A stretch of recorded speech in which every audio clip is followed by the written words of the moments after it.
नमस्ते बच्चों, एक बार फिर से आपका स्वागत है हमारे इस YouTube चैनल AMS संपूर्ण ज्ञान पे। और आज हम फिर से आपके लिए लेके आए हैं बिहार बोर्ड की कक्षा 8 का ये हमारी दुनिया बुक का इकाई 1 का गौ है।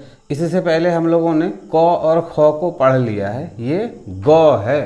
तो आज हम लोग गौ को पढ़ेंगे और इसमें क्या है, खनिज संसाधन। इससे पहले हम लोगों ने संसाधन के बारे में पढ़ा है, लेकिन आज हम लोग खनिज संसाधन के बारे में इसमें अध्ययन करेंगे कि क्या है खनिज संसाधन। तो क्लास को स्टार्ट करने से पहले आपसे हमारा रिक्वेस्ट है कि अगर आप इस चैनल पे पहली बार आए हैं तो आप इस चैनल को सब्सक्राइब कर लें। और इसका मैथ भी अगर पढ़ाना हो, बायोलॉजी पढ़ाना हो, फिजिक्स पढ़ाना हो तो भी आप इस चैनल से जुड़ जाएं।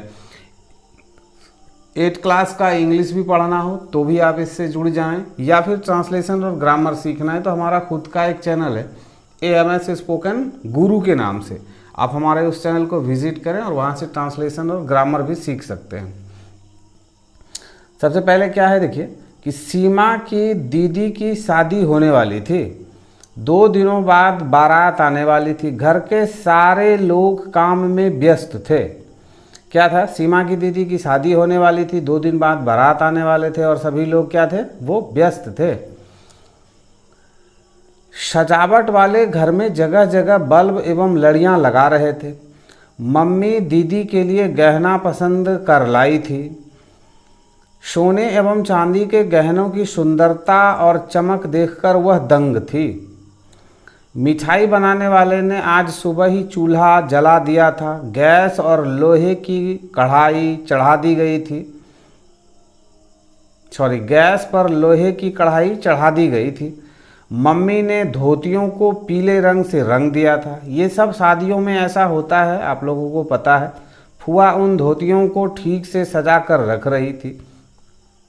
सीमा बड़े गौर से इन सभी कार्यों को होते देख रही थी। तभी ड्राइवर ने आकर दादाजी से पेट्रोल के पैसे मांगे। दादाजी ने निकाल कर पैसे दिए। सीमा सोचने लगी, आखिर सोना चांदी कोयला पेट्रोल आते कहाँ से हैं? लोहे की कढ़ाई बनाने के लिए लोहा कहाँ से आता है? क्या मैं जितना चाहूँ उतना लोहा सोना ला सकती हूँ? क्या हुआ, शादी के घर के तैयारी के बारे में बातचीत हो रही है और उसमें जो कुछ भी इस्तेमाल किया जा रहा है उसको लेकर के सीमा ये असमंजस में है कि क्या ये सभी चीज़ें हम जितना चाहें उतना प्राप्त कर सकते हैं, और ये सभी चीज़ें आती कहाँ से हैं। यानी क्या सोने कहाँ से आते हैं, गहने कहाँ से आते हैं, साड़ी कहाँ से आती है, धोती कहाँ से आता है, या फिर कढ़ाई कहाँ से आते हैं, या और भी जो बर्तन हैं, कुर्सी टेबल डेस्क बेंच, ये सभी क्या हैं, ये कहाँ से आते हैं। तो खनिज के बारे में हम लोग पढ़ेंगे तो खनिज के ही बारे में इसमें बताया जाएगा। तो खनिज किसको बोलते हैं, जो इस पृथ्वी के अंदर हमें प्राप्त होती है, या फिर इस पृथ्वी पर जो कुछ है उससे जब हम कुछ उपयोग के लायक वस्तुओं को बना पाते हैं तो उसी को हम क्या कहते हैं, खनिज कहते हैं। मुझे इस प्रश्न का उत्तर कहाँ मिलेगा, ये कौन सोच रहा है, ये सीमा सोच रही है। यह सोचकर वह दादाजी के पास गई, लेकिन दादाजी को व्यस्त पाकर वह उनसे पूछ नहीं पाई। अचानक उसकी नज़र अपनी शिक्षिका पर पड़ी। उसने शिक्षिका के पास जाकर अपना अभिवादन किया और अपना प्रश्न उनके सामने रखा। शिक्षिका ने कहा, तुम्हारे प्रश्न तो बड़े अच्छे हैं, मैं तुम्हें इनका जवाब बताती हूँ। सीमा इन सब चीज़ों को जानने के लिए व्याकुल थी। सभी वस्तुएं हम कहाँ से प्राप्त करते हैं, इसको जानने के लिए वो कहाँ गई, अपने दादाजी के पास गई। लेकिन दादाजी शादी के समय में व्यस्त थे, इसलिए वो नहीं पूछ पाई। तो उसकी नज़र शिक्षिका पे पड़ी, जो उसके क्लास की शिक्षिका थी, जो उसको पढ़ाती थी। तो उससे सीमा ने उनसे प्रश्न किया। तो शिक्षिका ने क्या जवाब दिया कि तुम्हारा जवाब बहुत ही अच्छा है, अब मैं तुमको बताती हूँ क्या है खनिज संसाधन। अब देखिए, संसाधन तो है जिसका हम उपयोग करते हैं, वो संसाधन है। इससे पहले के अध्याय में आप पढ़ चुके हैं। तो अब खनिज जो हमें पृथ्वी के अंदर से प्राप्त होती है, तो उस खनिज के बारे में जानकारी मिलेगी। सीमा, तुमने जिन चीज़ों का नाम लिया है वे सभी खनिज हैं। खनिजों को पृथ्वी का अमूल्य संसाधन कहा जाता है। इसी पर मानव जीवन एवं इसका विकास निर्भर करता है। ये खनिज न केवल भूपटल के नीचे पाए जाते हैं बल्कि महासागरों की तली पर भी पाए जाते हैं। मानव का शारीरिक विकास भी कई खनिजों पर निर्भर करता है। हमारे शरीर का ये खनिज भोजन, फल, सब्जियां, दूध, अंडा या मांस, मछलियां इत्यादि के खाने से भी प्राप्त होता है। खनिज प्रकृति में स्वतः पाया जाने वाला पदार्थ है जिसकी भौतिक एवं रासायनिक संगठन तथा आंतरिक परमाणुविक संरचना निश्चित होती है। इन खनिजों में टैल्क सबसे मुलायम और हीरा सबसे कठोर होता है। शिक्षिका ने क्या बताया? शिक्षिका ने बताया कि ये जो खनिज हैं ये हमारे बहुत ही अमूल्य संसाधन हैं और ये पृथ्वी में के अंदर पाए जाते हैं या फिर समुद्र तल में। समुद्र तल किसको बोला जाता है? पानी के नीचे, समुद्र में जो जल है उस जल के जो नीचे, सबसे नीचे का जो भाग है जहाँ से पृथ्वी है और उसके ऊपर वो जल है तो वो कहलाता है समुद्र का तल। तो उस तल में बहुत सारे खनिज हैं। तो वो जो खनिज हैं उनका जो भौतिक और रासायनिक संगठन है वो मतलब जिस तरह से बने हैं वो निश्चित होते हैं और इन खनिजों में सबसे हल्के टैल्क्स होते हैं और सबसे मुलायम क्या होते हैं? टैल्क होते हैं और हीरा सबसे कठोर होता है। यानी कठोर से कठोर चीज़ों को काटने के लिए हीरे का इस्तेमाल किया जाता है। शिक्षिका ने कहा, बताओ घर की ये वस्तुएं गहना, थाली, गिलास, कढ़ाई इत्यादि किन किन खनिजों से बनी है?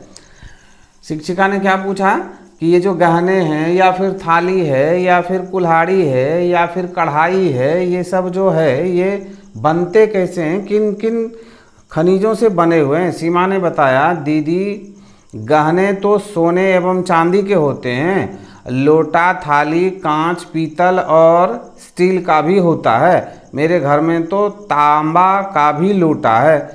मैंने तो अखबार में हीरे के गहनों का भी प्रचार देखा है। तो ये क्या होता है? थाली कैसे बनता है? या तो लोहे से या एल्यूमिनियम से या फिर पीतल से या फिर तांबे से या फिर स्टील से। तो ये सभी क्या हैं? ये सभी हमारे खनिज हैं। कांच का ग्लास होता है, प्लेट होता है, वो क्या है? हमारे खनिज हैं। हम जो कुछ भी इस पृथ्वी में या फिर इस पृथ्वी समुद्र के तल में, तो समुद्र भी है तो कहाँ है? इसी पृथ्वी पर है। तो पृथ्वी पे जो कुछ भी हम प्राप्त करते हैं वो सभी क्या है? हमारे खनिज हैं। कढ़ाई एल्युमिनियम एवं लोहे की भी होती है। शिक्षिका ने कहा, देखो ये सारे तो खनिज हैं ही। विश्व में लगभग 2000 से अधिक खनिजें पाए जाते हैं, जिनमें से लगभग 100 से अधिक खनिज भारत में मिलते हैं। क्या है? पूरे विश्व में यानी पूरे इस संसार में 2000 से अधिक प्रकार के खनिज पाए जाते हैं, जिसमें से 100 से अधिक प्रकार के जो खनिज हैं वो हिंदुस्तान में, इस भारत में पाए जाते हैं। इसमें से मात्र 30 खनिज ही आर्थिक महत्व वाली है।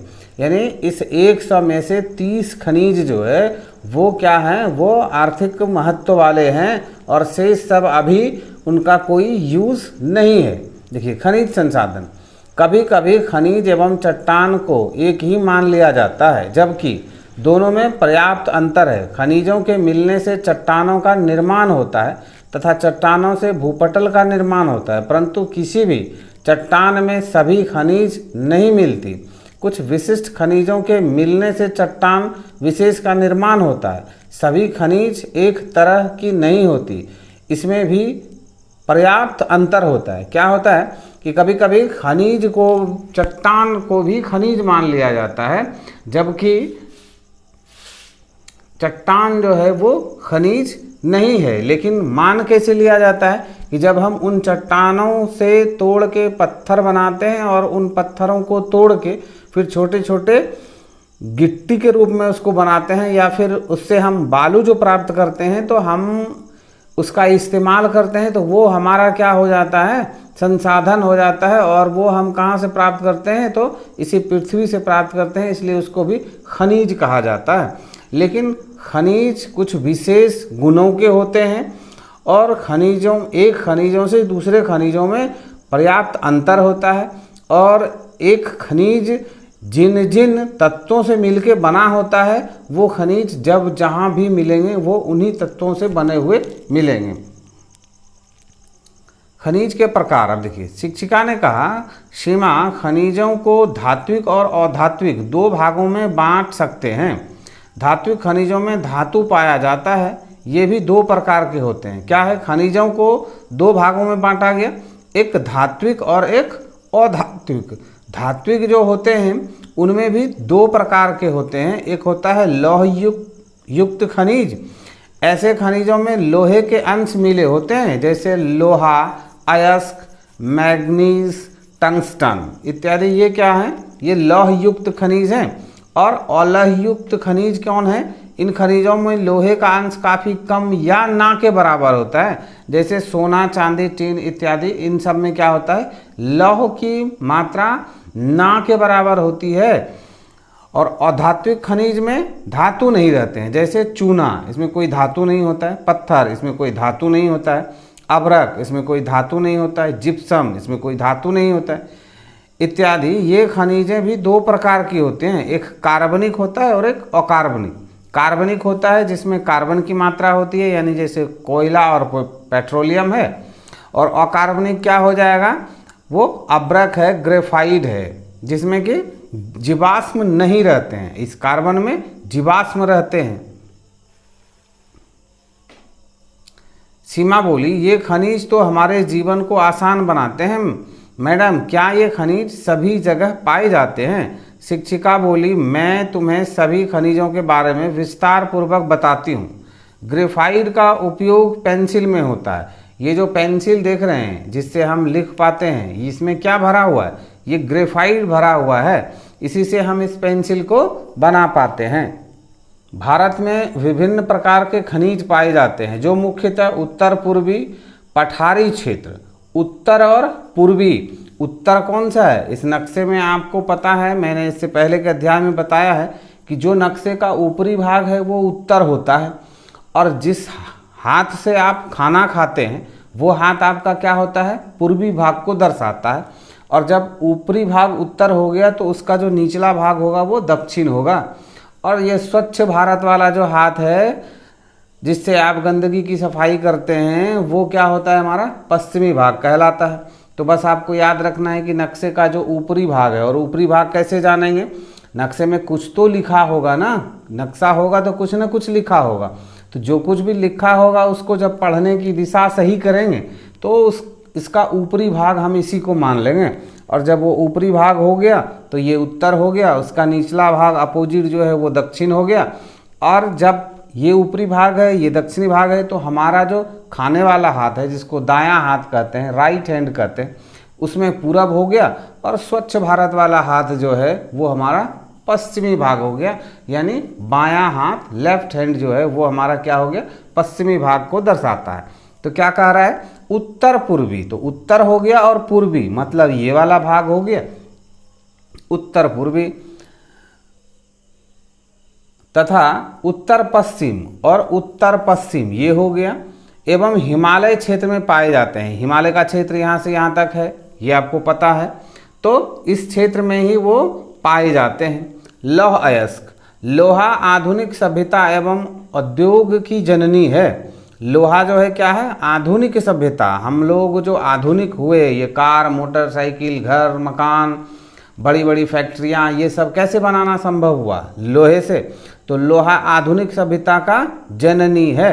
परंतु लोहा खदानों से शुद्ध रूप में नहीं निकाला जाता है, यह अयस्क के रूप में मिलता है। लोहे की प्राप्ति के लिए हेमाटाइट, मैग्नेटाइट, लिमानाइट एवं सीडेराइट मुख्य अयस्क हैं। इन सभी अयस्कों से हम लोहे को प्राप्त करते हैं। लौह अयस्क के उत्पादन के लिए चीन का पेंकी क्षेत्र, ब्राज़ील का मिनास गिरास, ऑस्ट्रेलिया का मेडिल बैंक श्रेणियाँ, रूस में निजनीतागिल और कुजनेस्तक क्षेत्र, संयुक्त राज्य अमेरिका में सुपीरियर झील क्षेत्र, दक्षिण अल्पेशियन क्षेत्र, उत्तर पूर्वी क्षेत्र एवं पश्चिमी क्षेत्र, यूक्रेन का क्रिवाइरोग, स्वीडन का किरूनभारा एवं गहरीवारा क्षेत्र, जर्मनी का शीजर घाटी क्षेत्र, स्पेन का विल्बाओ प्रसिद्ध है। किस चीज़ के लिए? लौह अयस्क के लिए। विश्व में लौह अयस्क का कुल अनुमानित भंडार लगभग कितना है? 370,000 करोड़ टन। जिन चट्टानों से धातुएं लाभप्रद रूप में प्राप्त किया जाता है अयस्क कहलाती है। अयस्क किसको कहते हैं? जिन चट्टानों से धातुएं लाभप्रद रूप में, यानी चट्टानों को गर्म करके पिघला के जिससे हम धातुओं को प्राप्त कर लेते हैं, चाहे वो लोहे को प्राप्त कर लें या फिर तांबे को प्राप्त कर लें या फिर और भी कुछ जो उससे प्राप्त कर पाते हैं, तो उसको क्या कहा जाता है? उस तरह के चट्टानों को अयस्क कहा जाता है। अब देखिए, भारत में लौह अयस्क का कुल अनुमानित भंडार लगभग 420 अरब मीट्रिक टन है, जिसके उत्पादन के लिए उड़ीसा का क्योंझर, बोनाई, मयूरभंज, बादाम पहाड़, झारखंड का गुआ, नोवामुंडी, जामदा, महाराष्ट्र का चांदा, छत्तीसगढ़ में रायपुर, दुर्ग एवं बस्तर, मध्य प्रदेश का जबलपुर, कर्नाटक का कुंद्रेमुख एवं बाबा बुदन पहाड़ी प्रसिद्ध है। 1951 में देश में लौह अयस्क का उत्पादन 30 लाख टन था, जो 2019 में 2010 लाख टन हो गया।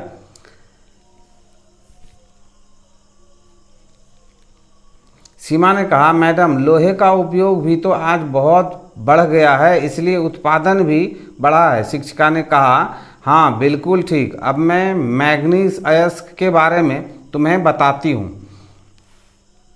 मैग्नीज अयस्क, मैग्नीज उत्पादन में भारत का विश्व में अग्रणी स्थान है। इसके अयस्कों में पाइरोलुसाइट, साइलोमेनल, रोडोनाइट इत्यादि प्रमुख है। जंगरोधी इस्पात बनाने में इसका उपयोग लोहे के साथ किया जाता है। जंगरोधी मतलब जब लोहे में जो जंग लगता है, आप देखते होंगे कि लोहा धीरे धीरे सड़ता है और वो ख़त्म हो जाता है, तो उसको बचाने के लिए क्या इस्तेमाल किया जाता है? पाइरोलुसाइट, साइलोमेलेन, रोडोनाइट इत्यादि उसमें डाल के लोहे को जंगरोधी बनाया जाता है। तो आज के इस क्लास को हम लोग यहीं पे विराम देते हैं। इसके दूसरे भाग में हम लोग इसके बाद के जो मटेरियल है उसका हम लोग अध्ययन करेंगे।